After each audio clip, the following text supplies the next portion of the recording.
Alrighty, here we go, hot off the press, Star Wars, The Rise of Skywalker. Review straight from my car. I just got out of the 5 o'clock showing, which I believe was the earliest showing we had here in Vegas.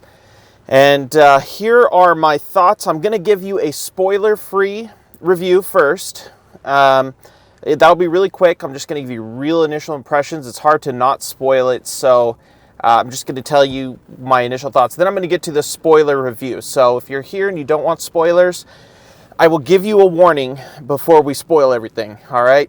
So Rise of Skywalker, went and saw it. How do I review it without spoiling it? Jeez.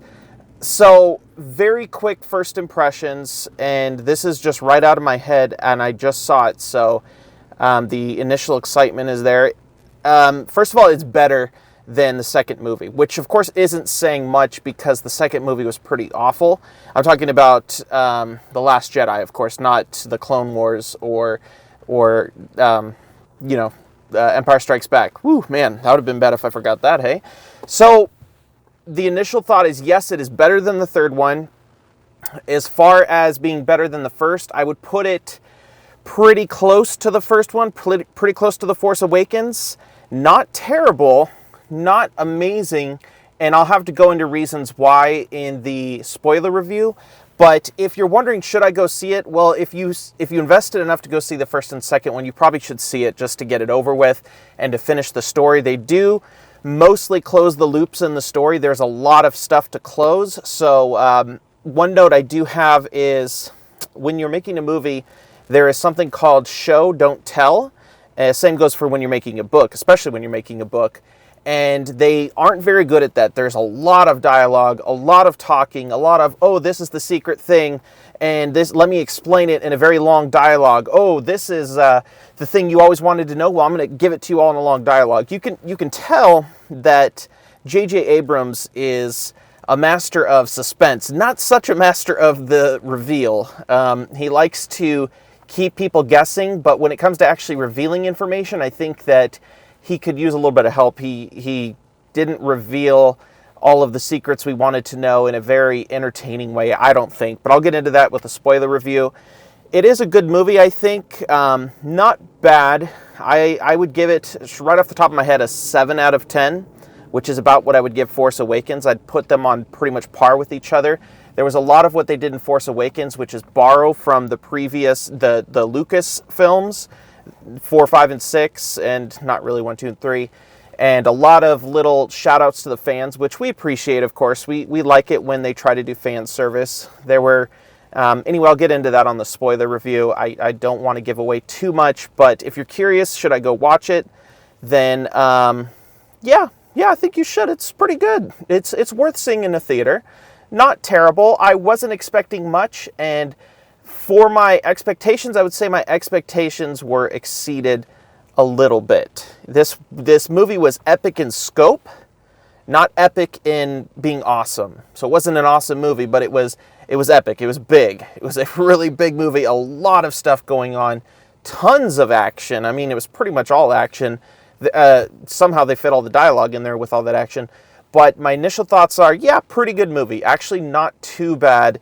There were a lot of cinema sins, and as I go through the spoiler review, which is to pretty much just recap everything that happened from front to back as I remember it 20 minutes later, I'll do my best to point out some of the things I thought were really screwy. So anyway, that's your spoiler-free review. So if you don't want the movie to be spoiled, if you don't want to know the story, now is the time to stop watching this and to go watch the movie first. You can come back and finish this. I think it'll be about 4 minutes and 30 seconds when I start.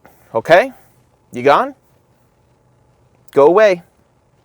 Okay, close enough. Okay, guys, so here we go. Spoiler-filled review. This is full of spoilers. I'm going to ruin the movie for you if you want to keep the secrets. All right, so movie starts with the crawl, which is great. I don't remember what was on the crawl, to be honest. I wasn't taking notes, so this is just off the top of my head. But crawl was fine.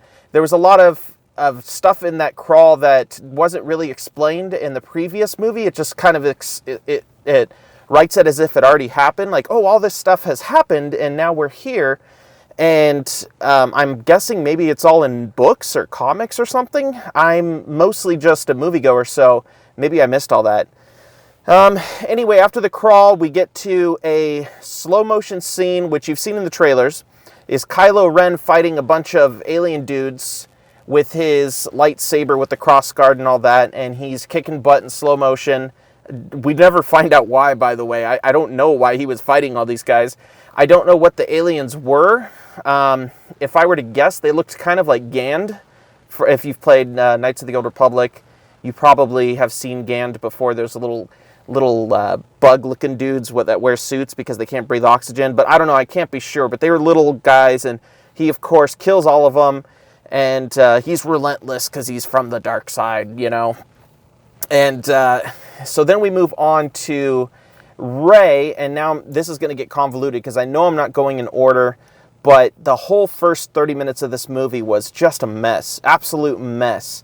I read somewhere that they broke the movie into 3 segments and had the audiences, the test audiences, rate them from 1 to 100, 100 being perfect. And I guess the first portion of the movie supposedly got the most enjoyment from the different crowds, which I find surprising because the first part of the movie didn't make any sense. It was all over the freaking place. There was no story. Stuff was just happening everywhere. The middle of the movie got bad reviews, and then the back of the movie was horrible. I guess it was a 0%. Nobody liked it, which I find surprising because the movie wasn't that bad. But for me, the middle of the movie was actually pretty dang good, really good, in fact. And the end of the movie was, I don't know, felt like it had to be done, I guess, but not that great.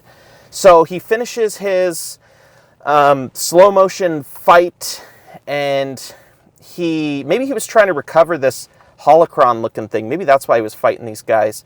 But anyway, we go to a scene with Rey. She's training on some kind of obstacle course. I'm guessing it's some sort of Jedi training that she's done under the tutelage of Leia. We're now led to believe that Leia, I guess, had full Jedi training. She was a full Jedi, and she has been training Rey in the background. Would have been nice if that was in movie 2. It would have made a lot more sense because a lot of the people complained that Rey was a big Mary Sue and she could do all the stuff. Where did she learn it from? Which is revealed at the end of the movie, which we'll get to that. But anyway, Leia is training her because apparently Leia's a Jedi. I don't know if that's canon breaking or if that changes some of the extended universe stuff, but I do believe in the EU she did get Jedi training at one point because she's strong in the Force like her brother. But we'll come back to that. So she's training and she's playing with one of those little bots that zips around and shoots you from the first movie, you know, where Luke puts on the blast shield and he's trying to fight that little cylinder, or sphere bot that's shooting him. And she's not doing very well. She's getting frustrated and she's succumbing to the dark side. Not really, but she's getting angry. She's doing what a Jedi shouldn't do. And she finally destroys the bot in anger and she accidentally injures BB-1. So BB-1 is smashed by trees, not killed, he just hurt, I guess, and she saves him, and she realizes that she lost control. She's getting concerned that she can't seem to get a hold or a handle on her feelings. So next we move to, okay, let's see. I believe it was Poe and Finn and Chewbacca are doing a mission of sorts, and they're trying to get some secret information that a spy within the New Order, because they're not the Empire, they're the New Order. A spy within the New Order was trying to send them some information that was absolutely vital, which feels a lot like Rogue One, which was a pretty good movie. I liked it. And they fly their Millennium Falcon into this thing, into this big structure. They start to retrieve the data by plugging this data port thing into R2, and he's downloading the data. Again, another shout out to Rogue One in that little scene there where he's downloading the data onto a chip or whatever. And of course, TIEs come and they try to stop them from getting this data, but they successfully retrieve it just in time and punch it. And the Millennium Falcon gets out of there, kills a bunch of TIEs on the way.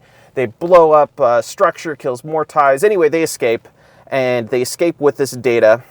And this is where I'm trying to connect some dots because, like I said, this movie is all over the freaking place. So I'm not going to be going in perfect chronological order of how the movie was. But I believe we switched to a scene with Kylo Ren going into this planet that I guess he's been looking for a long time, and this little holocron looking thing, which it isn't a holocron, it's something else, but this whatever thing, he finds the planet and he goes into this gigantic dodecahedron looking thing, big old, it looks like a D20 is actually what it looks like. And he goes into the giant D20 in the sky, giant D20 on this planet, and it is the Sith homeworld, or maybe not the Sith homeworld, but like the super secret Sith hidden base. And this is where we encounter the Emperor. JJ told us, of course, the Emperor is in this movie, and he was telling the truth. He's definitely in this movie. He gets into the planet, or into the building. He's talking to, sorry, I'm getting ahead of myself. There's so much that happens in this movie. It's hard to keep track of, and it's all over the place. So he goes into the building. He runs into the Emperor, who he's like, I'm going to kill you because there can't be anyone more powerful than me. I have to be the most powerful, which is, typical dark Jedi stuff. And that was my first problem, aside from the weird start where he's fighting people for no reason, is he talks and he's like explaining to the Emperor. He's going, okay, I need to defeat you so that I can be the most powerful Jedi, and I'm going to be the best, and blah, blah, blah. I'm like, dude, what are you doing? Just kill the guy, Show, don't tell. You don't have to tell the whole motivation. We're smarter than that. The audience is smart enough to figure it out, especially if we're still watching by the third movie. Those of us who showed up after the second movie and still came to this third one, we're fans enough to know kind of what his motivation is. You don't have to go into a dialogue about it. Anyway, he's going to kill the Emperor, and the Emperor says, you shouldn't kill me because I led you here. I want you to kill Rey. I want you to kill Rey. My whole objective is for you to kill Rey. And he says, if you kill her, you have the command of my entire army. And apparently he's got thousands of Star Destroyers. JJ really likes to go over the top. They had a Death Star, so JJ wants a planet that's a Death Star.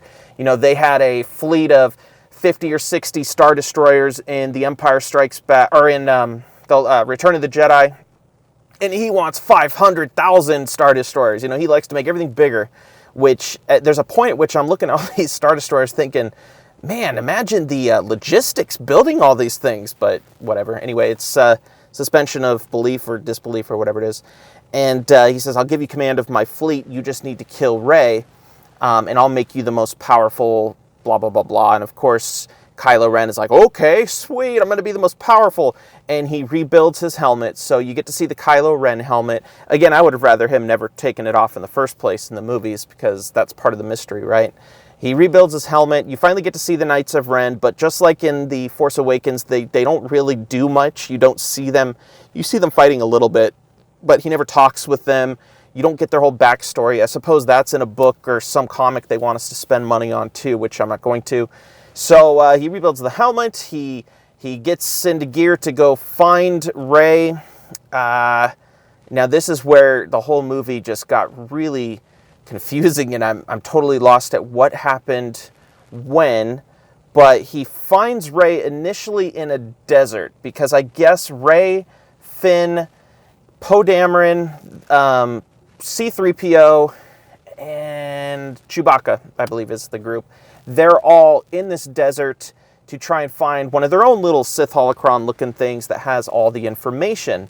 And they come across these locals who, honestly, they look just like the Silence from Doctor Who. They've got the tentacles on their face, just like the freaking Silence. It was really weird and creepy. But they're all celebrating and happy and everything's great. And they eventually track down the holocron. I'm going to call it a holocron because I honestly don't remember what they called it. It's an information storage device, so call it what you will. And there's some things that happen, some shenanigans. They run into Lando, and everyone in the audience cheered for that. They were really excited to see Lando Calrissian. He points them to this ship of an assassin who supposedly used to know 10, 20 years before, whatever, used to know the location of the Sith homeworld. And if they could find his ship, they could find where he was going to get to this homeworld. So they eventually, fast forward a few minutes, they find the ship after sinking down a in like quicksand, and then they find this creature that's going to kill them, but Rey turns out has healing powers. She heals this creature and it lets them out, so she can do force heal, as well as I forgot to mention, she can float above the ground. So there's that. She's telekinetic in the sense that she can both make rocks and stuff float around her like Luke did, but she can also float 10 feet off the ground in the lotus pose or whatever it is. And yeah, so she has more force powers than last time. So it's those of you who are calling her Mary Sue, you've got more ammo to do that with. They find this ship, and the assassin was long dead. He was killed by that worm thing that she saved that let them go. And they find a dagger in the cave that they found the worm. Whatever, doesn't really matter. Trust me, this whole story is all over the place. But she finds a dagger, and on that dagger is something written in ancient Sith that is basically the location of the Sith's real homeworld. I guess not Korriban, but some other Sith homeworld. And C-3PO reads it and says, "Oh yeah, I can read this. I can read this great. I know exactly where their homeworld is." And they ask him, "Well, where is it?" And he says, "I can't tell you because I am forbidden from translating Sith into common tongue. I'm not allowed to. It's programmed into me that I can't." And they're like, "Oh, come on, give me a break." So they're going to go to another planet to find some back alley droid guy who can hack into C-3PO and find out what the translation is. But before they do, Kylo Ren shows up in a TIE fighter. You see it in the commercial. TIE fighter comes in, wah, flying across the desert.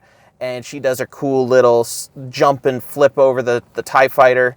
And she cuts the wing off it. Of course, it crashes Kylo Ren. You think he might be dead, but of course he's not, because then we wouldn't have a movie now, would we?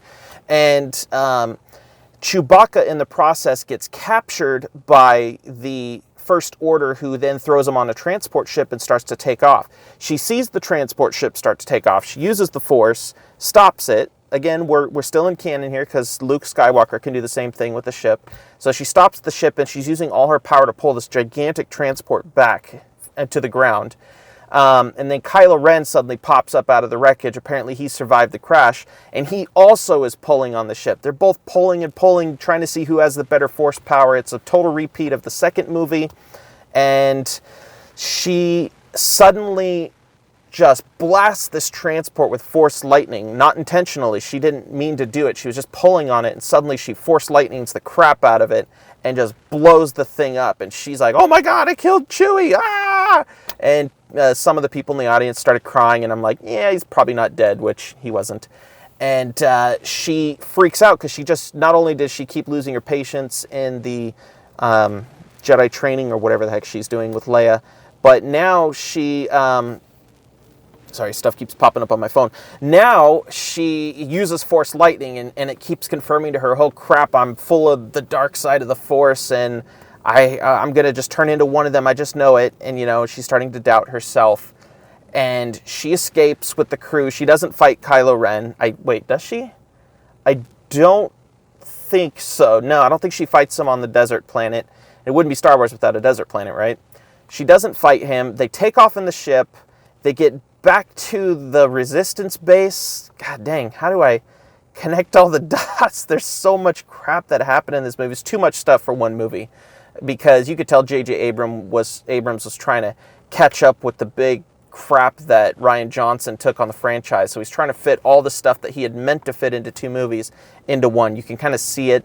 And I mean, I give him props for trying, because he did okay considering how much content he had to stick in the movie. Anyway, somehow they end up on the forest moon of Endor, because that's the location of another one of those holocrons that also has the location, because this holocron, I think he destroys it at some point. He gets it from her and destroys it, so now she's got to find another one. They have a whole duel using their whole... Yeah, see, I missed... Oh, yep. Freaking... You don't understand. You'll see when you see this movie. There is so much going on. It's hard to do it in chronological order, and it really doesn't matter if it isn't in chronological order. But I missed a whole step where, before they go to Endor, they go to this back alley planet to get C-3PO hacked. They hack him, but they find out that it's going to wipe his memory, and he basically says, "That's cool, I'm going to sacrifice for you because you're my friends."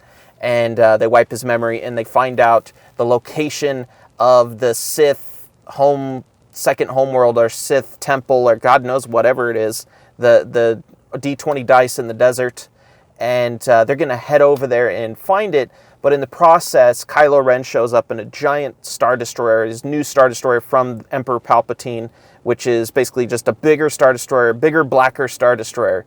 You know, because JJ is all about making things bigger, bigger, bigger, bigger, everything bigger. And so this is bigger too. And she goes on board. He doesn't realize she's on board. He's looking for her in the city. She gets into his trophy room, for lack of a better term, finds Chewie's bowcaster, realizes Chewie's actually alive. So the crew, Poe, Finn, not Chewbacca, he's not with them this time, but Poe and Finn, they're looking through their ship to find Chewbacca to release him, because she tells him, oh my gosh, Chewie's alive, I can feel it in the Force.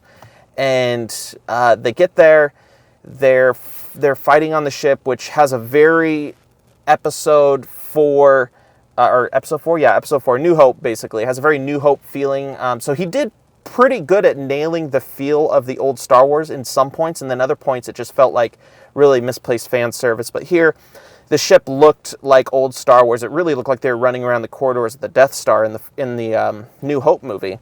And anyway, she gets to his trophy room, gets all the crap. They rescue Chewie. But in the process of being in the throne room, Kylo Ren makes another connection, because they have this weird mental bond where they can just talk to each other across the entire galaxy. And he's right down there on the planet.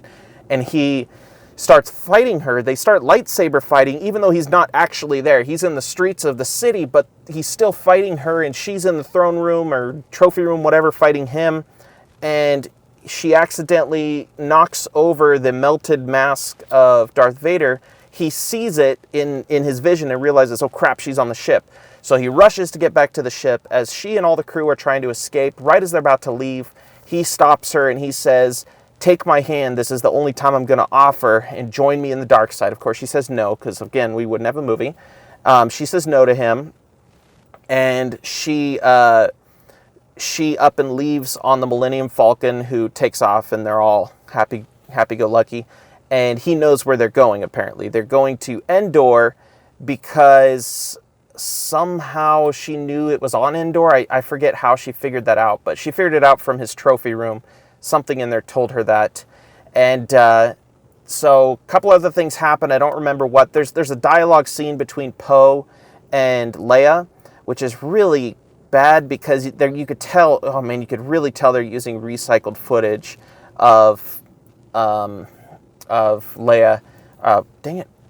What is her freaking name? I feel horrible that I don't know her name off the top of my head. But anyway, they used recycled footage, and they really should have not done that.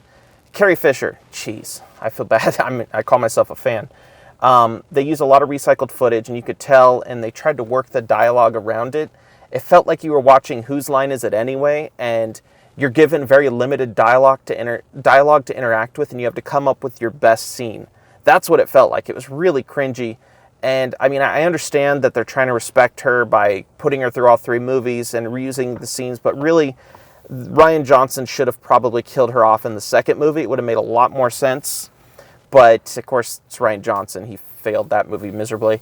And there's a lot of dialogue, and I'm thinking, man, I hope they kill her off, because I feel bad. Her not actually being there is dragging the movie down, because they have nothing to work with. They're working with like cutout scenes from the first movie. And anyway, there's a whole talk with her and Poe that doesn't make much sense. It's just not very well done. Again, what can you do? She's dead. You can't blame her, and you can't blame JJ. I guess you could. He's just trying to put her in the movie. But somewhere that happens, probably not in chronological order. Anyways, they end up on Endor, and they're on the part of Endor where what was left of the Death Star crashed at the end of Return of the Jedi. And they have to get onto that Death Star, the piece of it, to find this last holocron. And they're like, well, we can't do it till the morning because the waves are too big. If you've seen the trailer, you've seen the gigantic waves. But we'll get to it in the morning. And she's like, I can't wait till the morning.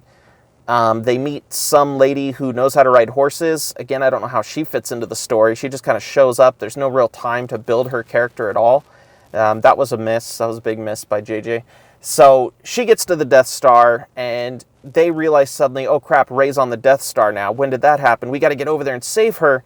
And they head over to try to save her. While she's on there, she's kind of climbing up this pedestal, which looks like the reactor control room from New Hope. In fact, I'm pretty sure that was like a shout out to the fans. That was pretty cool, actually. I liked that. Climbs up to what was left of the reactor control, which is just all burnt out and rusted because it's been on the planet for decades. And she makes her way into the throne room of the Emperor. Again, big fan service. That was pretty cool. And you see the Emperor's chair, and it's all, of course, rusted away, and it's all ruined by time. And there's a room right next to the throne room, apparently, where this holocron is. She goes in there, and we have a throwback to, what is it? Is it the second one? Is it Return of the Jedi, or is it Empire Strikes Back, where Luke goes into the Force Cave and encounters the dark version of himself, basically Darth Vader Luke, and fights him and wins? Well, she has a similar thing happen to her. She goes into this room, she encounters the dark version of herself, which you see in the previews, her fighting like a double-bladed lightsaber version of Rey. That's her Force version of herself that's on the dark side. I think we all kind of suspected that when we saw the trailer. She fights her for a moment, and at the last second, Rey makes a face, and it looks like Bilbo Baggins, when he wants to take the ring back from Frodo, and for a second his face turns into like this creepy looking demon dude. She had the same thing happen against her Force ghost, and then she falls out of the room. She has the holocron in her hand, and I just realized I did it backwards, but whatever, we're going to keep going. She falls out of it and turns around, and there's Kylo Ren. He's also made his way to the remnant of the Death Star, and he's finally going to fight her, and he's like, give me that holocron. He crushes the holocron, he gets it out of her hand, destroys it, and they have a little lightsaber battle in the throne room. The battle moves outside to the remnants of the Star Destroyer, the Death Star, which has huge waves going over it, and it looks very similar to the duel that Obi-Wan and Anakin Skywalker have on Mustafar, the lava planet, and it's almost identical in the way that I think they were doing that on purpose, though. And she's jumping over giant waves using the Force. He's stopping her lightsaber using Force push or whatever power he's using. She's doing the same to him. They're evenly matched, clearly. And finally, he overcomes her. She just gets exhausted. I thought that was kind of cool that they showed a Jedi getting exhausted, that they're not superhuman. They're just using the Force, but they're still regular people who have stamina, and they'll just run out and get tired. That was pretty cool. I liked that.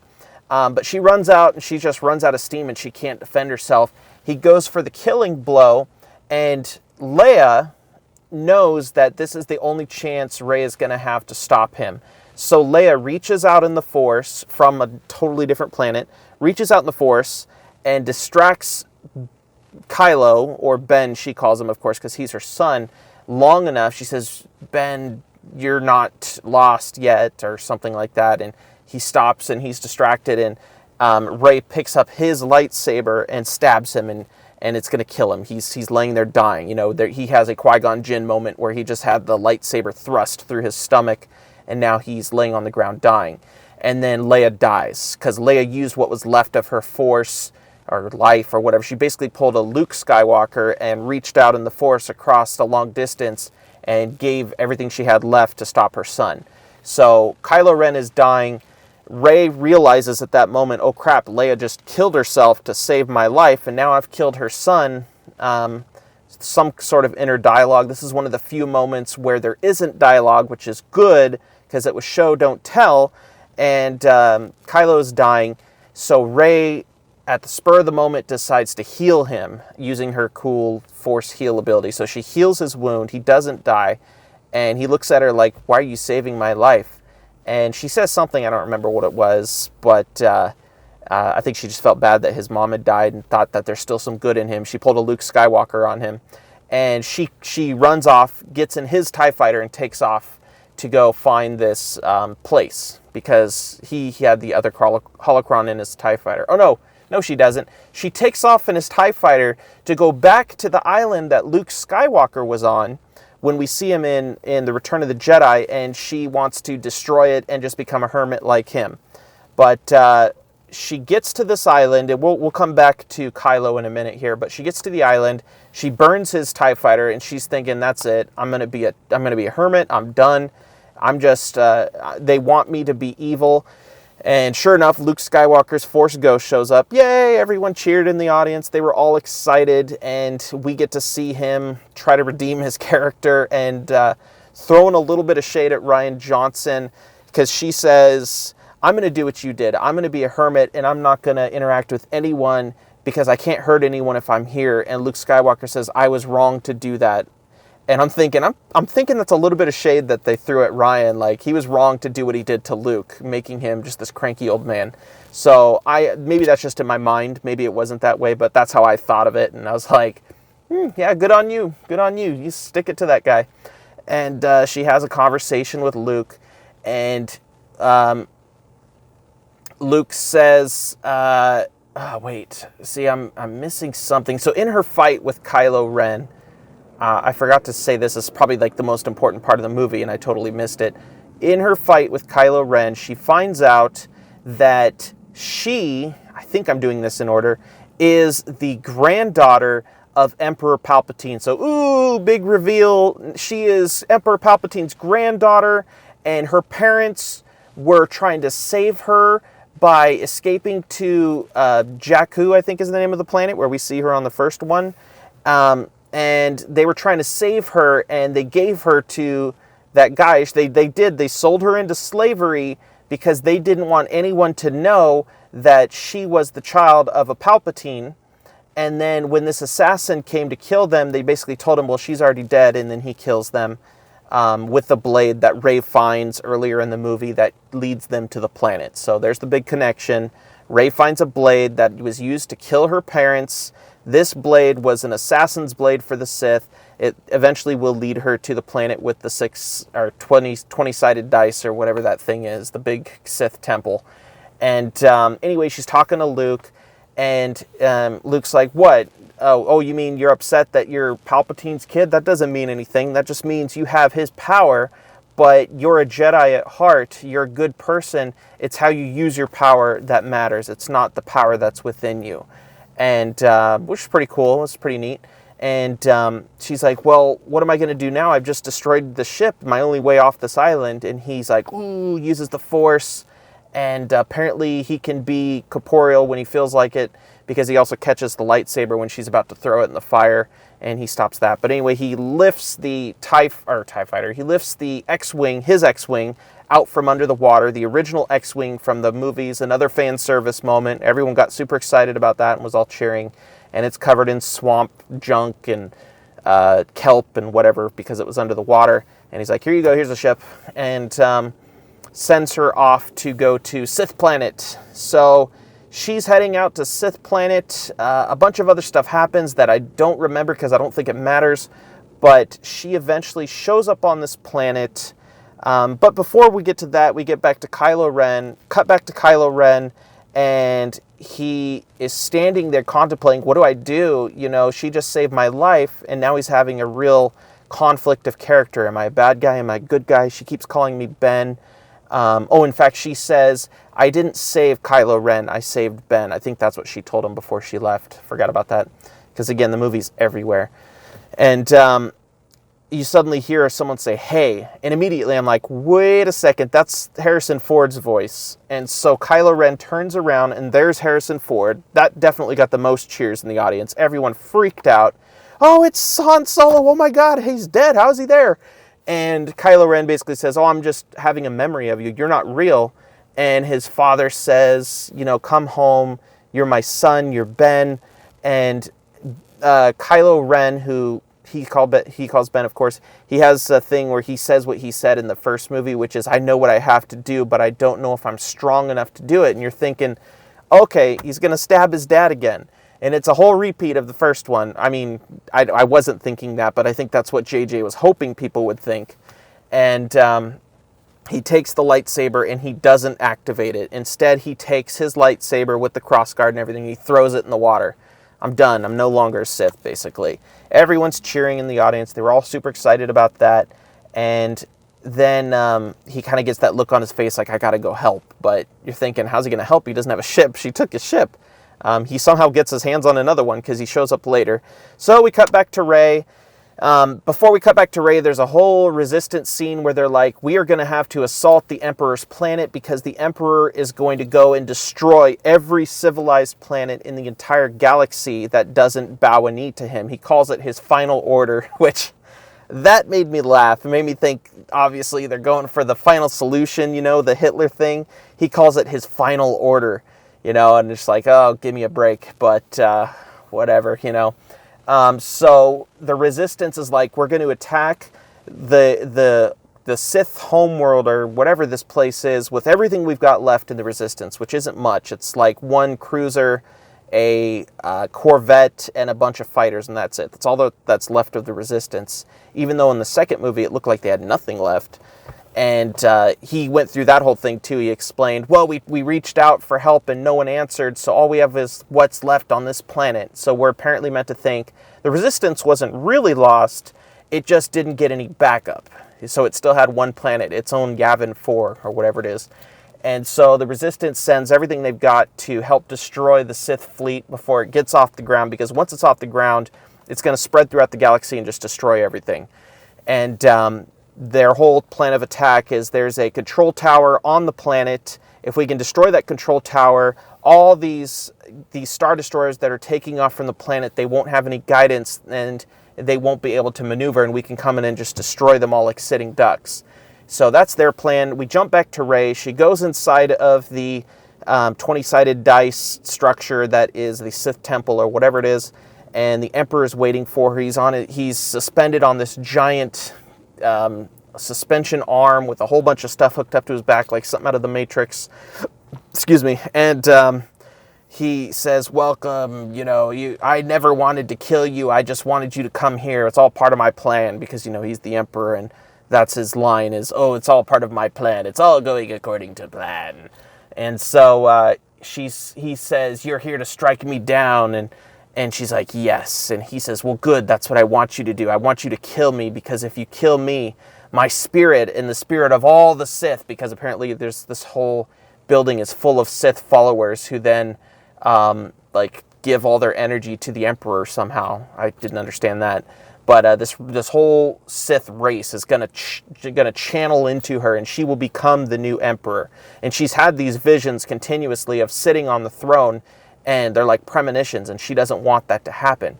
And so now she's stuck with a difficult choice. Do I strike down the Emperor? Because if I strike him down, he'll come into me, and I become his spirit will take over, and I become the Emperor. But if I let him live, I'm letting the Emperor live, and he's going to destroy everything anyway. What do I do? And so she has a bit of a tough choice here, and he says, do the ritual, strike me down. And she finally agrees to do the ritual. Okay, I'll strike you down because I can't win anyway. At least that's what it looks like. She nods her head. So that's a moment of show, don't tell, which they did right. That's good. And anyway, so she starts to get closer and closer to him, and she's going to cut him down. We cut back to the Resistance fleet, which jumps into the system, and with everything they have, they go after this control tower. Right before they're about to knock it out, the command ship of the whole... And right as the Resistance is about to hit this control tower, they realize it's just been shut down. Crap, we're in trouble now. Now who's controlling the fleet? Because hitting this isn't going to do anything.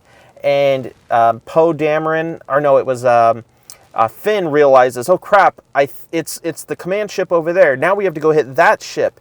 So they change the direction of all their fighters and cruisers, and they go after the command ship with what's left of the Resistance. And they're just getting shot to you know what. They're just getting tore up. And because there's thousands of Star Destroyers versus just a couple small ships. And they basically throw everything they've got left at taking out the tower or taking out the command beacon or whatever on this command ship. They are successful. They take it out, and the other ships finally stop ascending because now they don't have any guidance and they don't know where to go, and they run the risk of running into each other. So the whole fleet is basically stopped. And the whole reason that they did this suicide mission was If we make a call out to every planet in the galaxy to come to this battle and assist us, they will come. We have to have hope. We just have to have hope that they're going to come and save us. And of course, they're not coming. Nobody comes. And the resistance is getting shot up. And you have another repeat from Return of the Jedi where the Emperor opens up the ceiling of this Sith temple and he says, "Look at this, your friends are dying." You know, just like something right out of the movie, Return of the Jedi. And, "Oh, your failure is complete." And all the ships are getting tore up. Y-Wings, X-Wings, A-Wings, B-Wings. They're all just getting shot down. And Poe, who had been made the general when Leia died, he's like, "I'm sorry." He sends out a message to the whole fleet. Well, what's left of it, which isn't much. "I'm sorry, guys. I really thought that someone would come and help us, but it looks like we're on our own, and I failed you all." And then all of a sudden, at the last second, this enormous fleet shows up. You hear Lando's voice come over the comm saying, "You're not alone, Poe," which he said earlier in the movie, so it was like a connection, but you'll have to see it to understand that. And suddenly, this enormous fleet of 10,000 ships, I don't even know, and it's just every kind of ship. It's transports, shuttles, Y-Wings, X-Wings, freaking cargo haulers, luxury liners, just every single ship in the galaxy just shows up. And one of the generals or whatever on one of the Star Destroyers says, "There's an enemy fleet out there." And he says, What are they composed of? What navy do they belong to?" And the guy goes, "They don't belong to any navy. It's just people. It's just people showing up in their car with a handgun, basically." But it's tens of thousands, maybe 100,000 plus ships just show up. And the whole sky is filled with random civilian ships that have weapons, I hope. And this whole fleet just goes to battle with the Imperial, or with the First Order. This was one of my big complaints, was the space battle sucked. Like, I don't think I actually remember seeing any of these civilian ships firing. So supposedly they're doing battle with them, but you never actually get to see it. The space battle was really botched. It was really sucky. And the effects when they were there were good, but my favorite part of Star Wars has always been the space battles. That's why my favorite movie is Return of the Jedi, because I loved the whole battle scene at the end there above the forest moon of Endor. Super awesome. That's why I liked Rogue One when they came in with the fleet and they saved them at the last moment. That was really cool. You don't really get that in this movie. It's more character focused, I guess. Though there isn't very much character development. There's more than the other two movies. Anyway, this big fleet comes and they're starting to win, I guess, and the Emperor channels all of the Sith into him, all of the Sith followers into him, and Kylo Ren shows up at the last second. He beats the crap out of the Knights of Ren, who you never do get to hear from, and they suck. They get totally wrecked. Kylo Ren and Rey, for the first time, stand side by side, and he has Leia's lightsaber. She has Luke's lightsaber, and they're going to fight the Emperor together. And I'm like, yes! Oh, God, yes! They are going to fight. They're going to do what they should have done with freaking, what's his name? Ugly face guy from the second movie. Anyway, the bad guy in the second movie that they ended up killing anyway, who the Emperor said, "Well, I made him. It was all part of my plan." But I can't believe I can't remember his name. That's how forgettable this whole series is. But anyway, they are about to do battle with the Emperor. And I'm like, finally, we're going to get to a cool last battle between Rey and Kylo Ren versus the Emperor. And we get to see him be all awesome. And the Emperor just goes, boop, and just knocks him back. Tosses Kylo Ren down a well. He says, "As I was thrown by Vader, so you will be thrown to your death." And Kylo Ren's just wiped out, gone.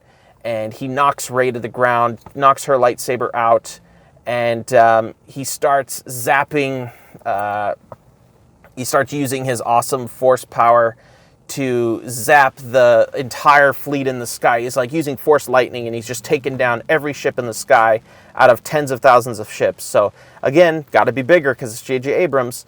He's apparently the Michael Bay of Star Wars, and this huge force web lightning starts just taking ships out of the sky. They start falling to the ground, and at the last second, Rey retrieves both of the lightsabers. She wakes up, and all the Jedi over all the ages, you hear Yoda, you hear Anakin Skywalker, so you do get to hear from Hayden Christensen.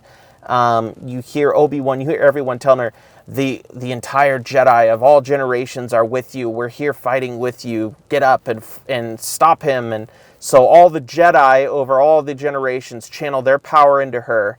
All the Sith over all the generations are channeling all their power into the Emperor. And she gets up and she grabs one lightsaber. And he goes, oh, so now you're ready to die. I'm going to kill you now. Evil villain speech. And so he tries to zap her. She pulls a Yoda by putting the lightsaber up in front of the Force lightning to stop it. But she's being overwhelmed. And he's like, oh, you're nothing compared to me. Ah.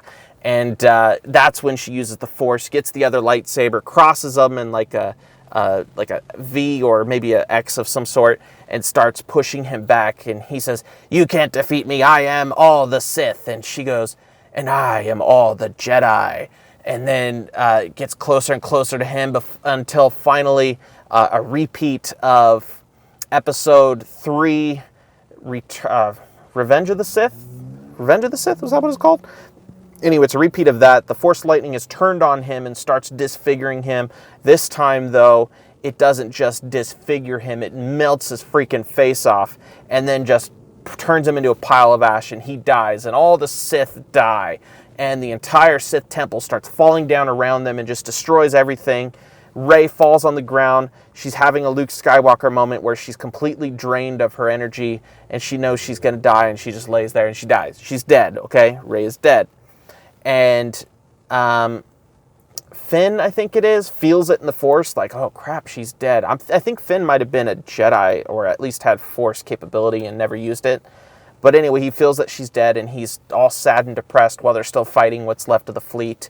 And Kylo Ren pops up out of this hole that we thought he fell down. He's not dead, apparently, because he's Kylo Ren.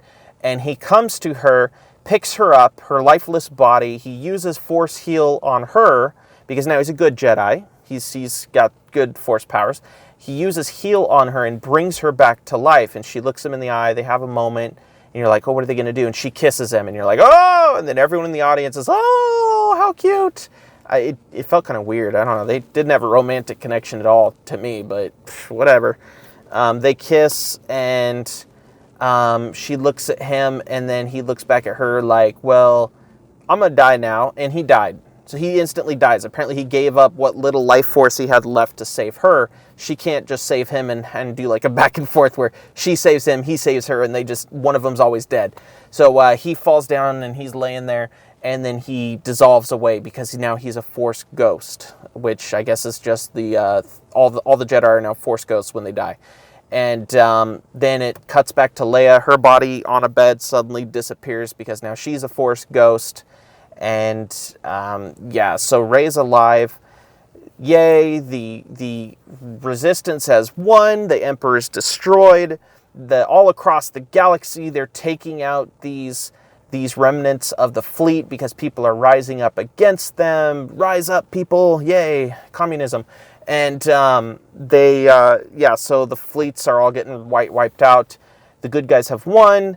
And now let me see, how did they end it? Because the ending was kind of, so they had the Return of the Jedi ending where there's music playing and everyone's woo, they're celebrating. They have the first Star Wars lesbian kiss right there. You see two female pilots kiss. There was a group of, I assume lesbians or maybe just really progressive ladies or something over to my right, and they're like, yay! When they saw that, they were all excited about it. Me, I'm indifferent. I don't really care. Whatever. Hey, whatever works for the story, right? It doesn't bother me, actually. But anyway, they have that. Everyone's happy. Hooray. Hip, hip, hooray. Rey shows up during the celebration. And then there's a moment where Finn and Poe and Chewbacca... is Chewbacca with them? I can't remember. But I think Finn and Poe see her.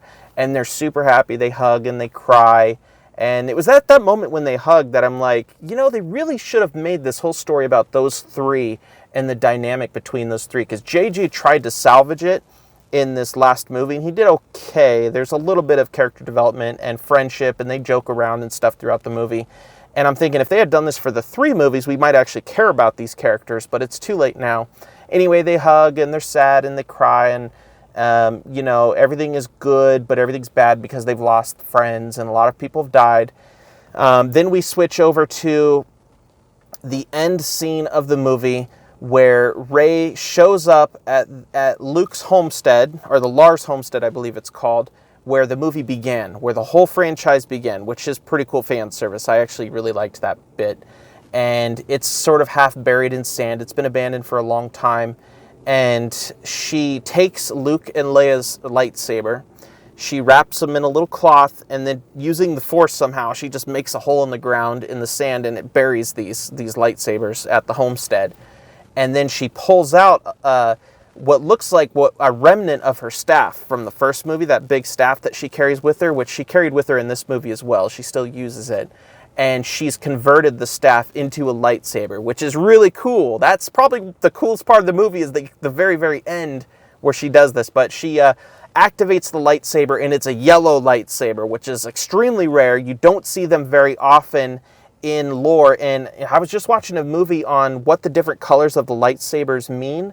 And if I recall, yellow is a lightsaber that doesn't have a particular sway of the Force assigned to it. It's not a good side of the Force where it's blue or green, and it's not filled with hate and anger where it's red, because the red lightsabers are where they channel their hate into these things.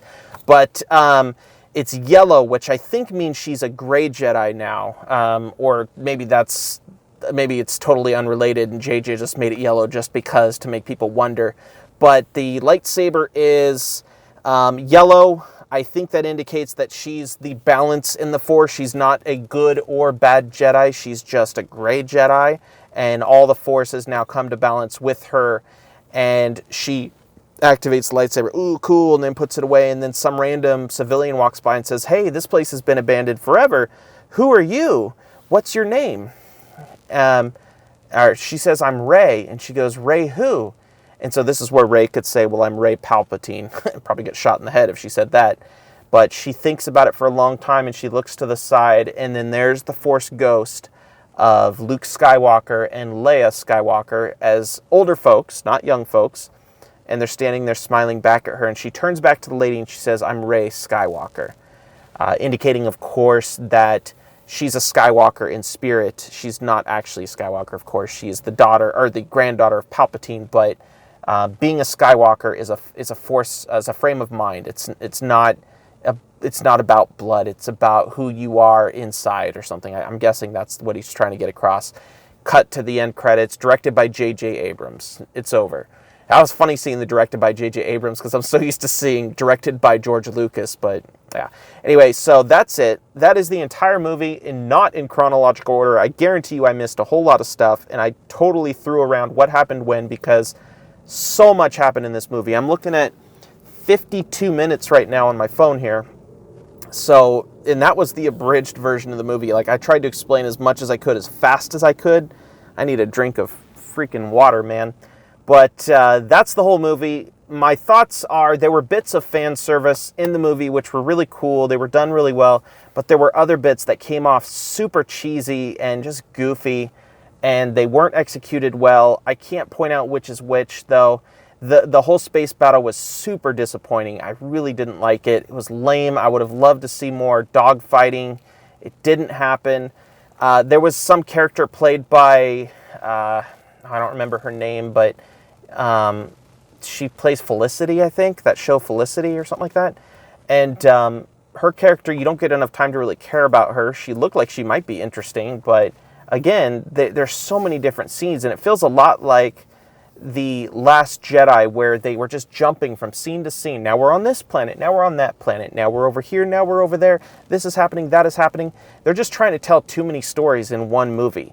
And this movie feels like JJ knew the second movie kind of sucked, and he's trying to throw all the stuff that he had intended to throw in the second movie into the third movie, because, I mean, what can he do? He can't save the franchise. I mean, you could put Steven Spielberg on this last movie with every great director of all time, Scorsese and Burton and whatever. They could not save this film. There's just no way to do it in 2.5 hours. You just can't. There's way too much story that needs to be corrected. It reminds me of that painting of Jesus that old lady took home and tried to fix up, and then it just looked like some ape. And then they took that painting and tried to make it look even better, and the best they could do was just make it look slightly less horrible. So on one side, I sympathize with JJ. He tried to do what he could with one more movie left. In a way, he redeemed a lot of it. The story isn't bad. It's just there's so much to fit into one movie, and he did the best he could on that, but it's a lot of content. So when you go to see this movie, if you go to see this movie, if you've listened to me this long, you're probably going to go see the movie, or you've seen it already. But if you're going to see it, just expect that there's a lot of content that's going to be thrown at you. I mean, it's a lot. A lot of stuff happens. It's not very well connected. All the scenes have the potential for greatness, but you don't get enough time with any of these scenes to really enjoy them. There's just too much jumping around. They should have focused the whole franchise on the relationship of Finn, Poe, and Rey, and the redemption of Kylo Ren, which I think was one of the better bits in the film, is that he's redeemed. I'm like, yes, finally the good guy, and he gets to be good for a little while instead of just instantly dying like Vader did. And there was definitely a callback to Return of the Jedi. There were a lot of similarities to that film on this one, for sure. But overall, not a bad movie. I think they did the best with what they had to fit into a small span of time. So my review, 7 out of 10. Not bad. Not bad. And if you're a fan of Star Wars, there's enough in it that you'll be like, oh, that's cool. That reminds me of the old movie. But if The Mandalorian's shown us anything, we don't need tons of callbacks to previous films. We need a unique story in the Star Wars universe. And The Mandalorian, thankfully, is that. But we're not here to talk about that. Excuse me. Maybe I'll make another movie about another recording about The Mandalorian at some time once the season is over, which I think is in a week or two. But Star Wars, Rise of Skywalker, not bad. Not bad. I wish I could give you an extreme opinion, be like, oh, this movie was horrible, I hated it, don't go and see it, and then I'd get 1 billion subscribers because people love guys with super unique opinions or one-sided opinions. But the truth is, the movie was not that bad. Pretty good movie. Whereas Return of the Jedi, I left that movie, or not Return of the Jedi, Last of the Jedi, the Rian Johnson one, that one I just hated front to back. That movie was terrible. None of it made any sense in the universe. It was just horrible storytelling. This one, they did better. I mean, JJ could have done better, I think, but not much better. There wasn't much he could do to save the film.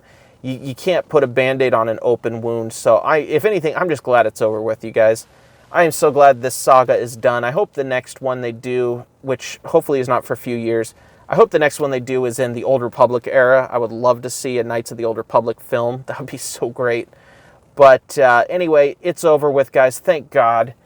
I'm so done with this franchise. I'm just all about The Mandalorian now. I'm excited for that, excited for the future of that, and I'm just glad to put this one to rest. So anyway, that's it. My phone only allows me 59 minutes and 39 seconds for some reason for a film. I don't know if that's my storage space, but anyway, I'm almost there. So I will see you guys later. If you enjoyed this review, go ahead and subscribe to my channel. I'm getting very close to 1 million viewers. I just need another 999,806, somewhere in there. So I'm almost there, guys. Maybe tomorrow we'll get that. And if you hated this review, subscribe to me anyway and tell me how much you hate me, and we'll have a conversation. So anyway, guys, thank you for watching. If you made it this far, you are a champ. You're an MVP, because this is almost an hour-long review. And like I said, there's a lot of content. If you can survive it, you should watch the film. It's entertaining enough to let you stay throughout the entire film, but not much better than that. So good luck, guys. Enjoy Star Wars, Rise of Skywalker, and I will see you on the next one. We do game reviews. We do movie reviews. We just play games. We have fun here. We're a bunch of nerds. So this is XB Walker signing off. Brandon, if you prefer not to call me that. See you guys later.